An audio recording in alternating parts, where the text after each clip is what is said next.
이제 5,000포인트가 정말 멀지 않았습니다. 코스피는 오늘 삼성전자가 자사주 모멘텀과 함께 신고가를 경신했고 하이닉스를 대신해서 SK스퀘어 쪽으로 수급이 집중이 됐습니다. 코스닥은 알테오젠이 시장의 방향성을 바꿔놓고 3,000당 제약이 신고가를 경신하면서 상승 흐름을 지켜낼 수 있었습니다. 정말 기다리면 시장은 기회를 주는 건지 지금부터는 다음 주 전략 세워보겠습니다. 매일경제TV 김민성 주머니 매니저와 함께합니다. 안녕하세요. 네, 안녕하십니까. 네, 이제 코스피는 5,000포인트 그리고 코스닥도 1,000포인트가 그리 멀게 느껴지지는 않습니다. 어떻게 보셨어요, 오늘 시장? 정말 쉬지 않고 달린다라는 걸 좀 많이 보고 있는 것 같습니다. 그래서 이제 5,000포인트가 얼마 남지 않았는데 정말 쉬지 않고 연속적으로 코스피가 강한 시세를 보여주고 있어서 기분이 좋긴 하지만 저는 또 한편으로 걱정이 되기도 합니다. 이제 가파르게 오르다 보니까 뭐든지 좀 과하면 안 좋습니다. 그렇기 때문에 좀 단발적으로 한 템포 쉬어가고 나서 또 추가적으로 올라가는 게 좀 좋은 구간이 만들어지지 않을까 하기 때문에 지금 코스피가 너무 많이 올랐기 때문에 이제 상승 피로감 때문에 이제 코스피로 새롭게 진입할까 말까 고민하시는 분들 굉장히 많으실 거라 좀 보고 있습니다. 그래서 그 자금들이 시원하게 다시 한번 들어오려고 하면은 약간 한 템포는 쉬어갔다가 이제 반등이 나오고 그리고 요 쉬는 구간에서는 또 다시 한번 코스닥이 밸류업을 만쳐가는 게 좀 제일 좋은 시나리오가 되지 않을까 좀 이렇게 보고 있어서 그 부분들 참고하시길 바라도록 하겠습니다. 네, 오늘 제가 이제 삼성전자와 제약바이오만 언급을 했었는데 원전 쪽도 강했습니다. 특히나 두산 에너빌리티 전고점 돌파를 이제 눈앞에 두고 있는데 리뷰해 볼까요? 네, 작년에도 두산 에너빌리티 성공했고 이번에도 성공한 것 같습니다. 그래서 말씀드리고 나서 정말 바닥권에서 다시 한번 올라가는 모습, 이제 두 번째 파동을 정확히 잡아드렸는데 제가 말씀드렸던 것 중에 이제 조방원에서 가장 멀티플이 기대가 되는 거는 원전이라고 말씀을 드렸습니다. 이게 새롭게 멀티플이 형성이 되는 건 아무래도 SMR에 대한 멀티플을 가지고 있는 원전이 미래 밸류가 좀 멀티플이 크기 때문에 그 부분을 본다라고 하면 두산 에너빌리티가 가장 커다란 멀티플을 가져갈 수 있고 여전히 미래 가치에 대한 멀티플도 적용이 될 수가 있다 보니까 저는 전고점도 충분히 돌파 가능하다라 좀 보고 있고요. 여전히 좀 긴 호흡으로 본다라고 하면은 10만 원 이상까지도 볼 수가 있다 보니까 그 부분 참고해 보시길 바라도록 하겠습니다. 네, 그리고 제가 말씀드렸다시피 3,000당 제약이 오늘 신고가를 경신했습니다. 쇼스퀴즈 얘기까지 있던데 오늘의 급등 어떻게 해석해 볼 수 있을까요? 사실 억눌렸다가 이제 매수세가 좀 본격적으로 들어왔다라 보시면 좋을 것 같고요. 제가 3,000당 제약 얼마 전에 또 AS 해드렸습니다. 걱정하지 마시라고. 맞아요. 이제 그리고 나서 바로 반등이 나오고 오늘 고점을 다시 갱신하는 모습인데 쇼스퀴즈 얘기가 나오고 있긴 하지만 사실 한국 증시에서 스퀴즈까지는 어렵고요. 이제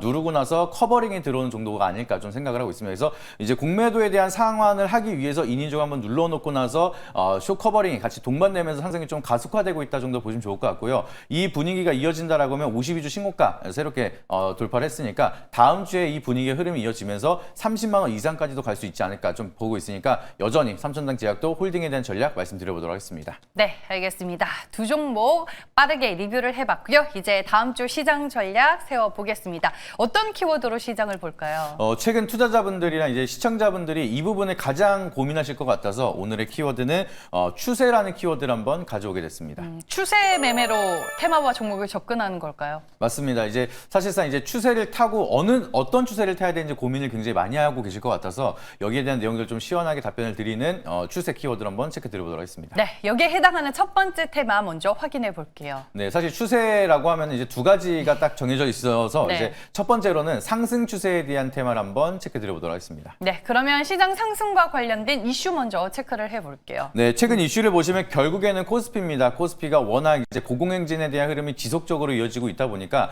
계속해서 올라가는 흐름에 올라타고 있는 분들이 계속 이어지고 있다라고 보시면 되겠습니다. 그래서 이 고공행진이 이어지다 보니까 은행권의 예적금까지 증시로 대거 이동하고 있는 상황이 만들어지고 있는 상황이고요. 그리고 이제 4,800포인트까지 얼마 남지 않았다. 이미 돌파를 했기 때문에 이제 5,000피까지 얼마 남지 않은 소식이 만들어지고 있습니다. 그래서 조선과 로봇주가 최근 들어서 계속해서 강세 흐름을 보여주고 있는데 많은 투자자분들이 계속 올라가는 종목들을 올라타야 되는 것인지 이런 부분에 대해서 고민하고 있다 보니까 여기에 대한 장단점 한번 체크 드려보도록 하겠습니다. 말씀해 주셨다시피 상승장에서는 상승 추세, 그러니까 상승을 따라가는 게 맞기는 한데 솔직히 여기에서 올라타도 되냐 두려움이 있는 건 사실입니다. 장점과 단점 각각 체크를 해볼게요. 아무래도 이제 장점을 보시게 된다라고 하면은 단기간에 빠른 수익을 가져갈 수 있는 테마가 결국에는 올라가고 있는 테마를 좀 올라타는 게 가장 빠를 수가 있다 보니까 그런 흐름이 가장 커다란 장점이라 보시면 좋을 것 같고요. 기대 수익률에 대비해서 좀 기회비용을 빠르게 챙길 수가 있다는 점. 그리고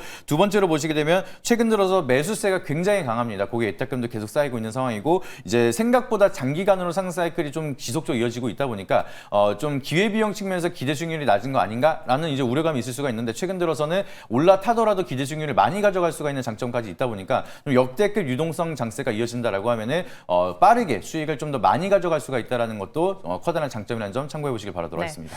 기다리고 기다리다가 좀 떨어지면 사야지 하고 영원히 못 사거나 아니면은 내가 딱 탑승한 그 순간 고점이 되거나 이 두 개 중에 하나인 것 같거든요. 아무래도 단점은 이제 후자가 해당이 되지 않을까 싶어요. 맞습니다. 이제 항상 제가 말씀드리는 게 너무 가파르게 올라가는 종목들은 리스크가 그만큼 커진다라고 말씀을 드리고 있습니다. 그래서 상승 피로감 때문에 차익 매물들이 쏟아지기 시작을 한다라고 하면은 아무래도 이제 하락폭이 좀 커질 수 있는 종목들이 몇몇 있습니다. 그렇기 때문에 우리가 여기에 대한 심리적인 리스크도 계속 존재하고 있는 상황이고 실질적으로 차익 매물들이 쏟아지기 시작을 한다라고 하면은 좀 오랜 기간 조정을 받을 수가 있다 보니까 항상 우리가 올라타는 매매를 한다 하더라도 멀티플이 여전히 살아있고 재료가 커져 있는 그런 구간을 좀 선택을 해야 된다는 점을 참고해 보시면 좋을 것 같고요. 이제 높은 이제 차익 매물이라든지 세론이 좀 이어진다라고 하면은 우리가 이제 기대 수익률을 가져갔던 이상으로 또 손실이 이어질 수가 있다 보니까 항상 올라탔을 때는 그만큼 리스크 관리를 하셔야 된다는 점 참고하시길 바라도록 하겠습니다. 네, 알겠습니다. 첫 번째 테마는 상승 테마였습니다.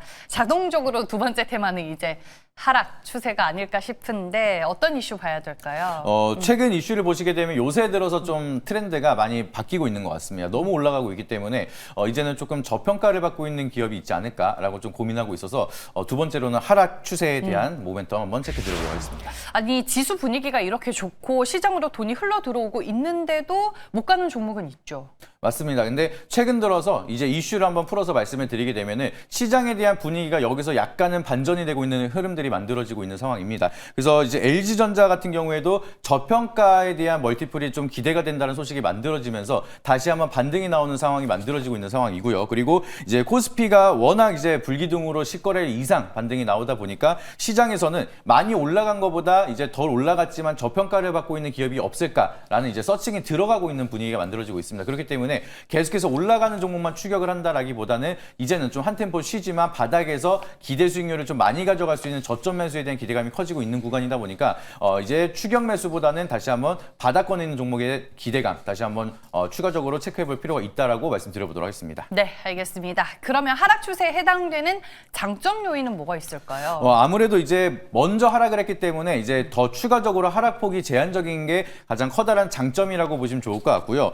그리고 이제 여기서 잘 산다라고 하면 우리가 정말 바닥에서 저점을 매수할 수가 있다라는 가격적인 메리트가 가장 커다란 장점이라고 보시면 좋을 것 같습니다. 그래서 성공하면 우리가 좀 안정감 있게 오랫동안 끌고 가는데 부담이 없다 보니까 이제 바닥권, 이제 하락 추세에서 돌려 세울 수 있는 이런 저점 매수가 가능하다라는 게 가장 커다란 장점이라는 점 참고하시길 바라도록 하겠습니다. 네, 바닥에서 살 수 있다라는 장점이 있지만 떨어지는 칼날을 잡았다가 제 계좌에 피가 날 수도 있습니다. 단점으로는 뭘 유념해야 될까요? 맞습니다. 방금 정확하게 말씀을 주셨는데 이게 바닥인 줄 알고 잡았다가 추가적인 하방이 이어지거나 아니면 투자 심리가 워낙 이제 위축이 돼 있다 보니까 변동성이 적으면은 기회비용이든 손실에 대한 리스크든 커질 수가 있다라는 게 좀 가장 커다란 단점이라고 보시면 좋을 것 같습니다. 그래서 바닥을 잡긴 했는데 그게 안 오르면서 오랫동안 횡보하는 것도 문제가 될 수가 있겠고요. 그리고 여기서 바닥인 줄 알았는데 추가적으로 하방이 더 이어진다라고 하면은 추가적인 패닉셀이 더 강하게 이어질 수가 있다 보니까 이 하락에 대한 추세와 이제 여기서 돌려 세울 수 있는 자리에 대한 타점이 가장 중요하다라는 게 현재 공에서에 대한 단점이라는 점 참고해 보시길 바라도록 하겠습니다. 네, 추세 매매로 키워드를 저희가 꼽아봤고요. 상승 추세, 하락 추세 두 가지 테마였습니다. 다음 주는 어떤 전략이 통할까요?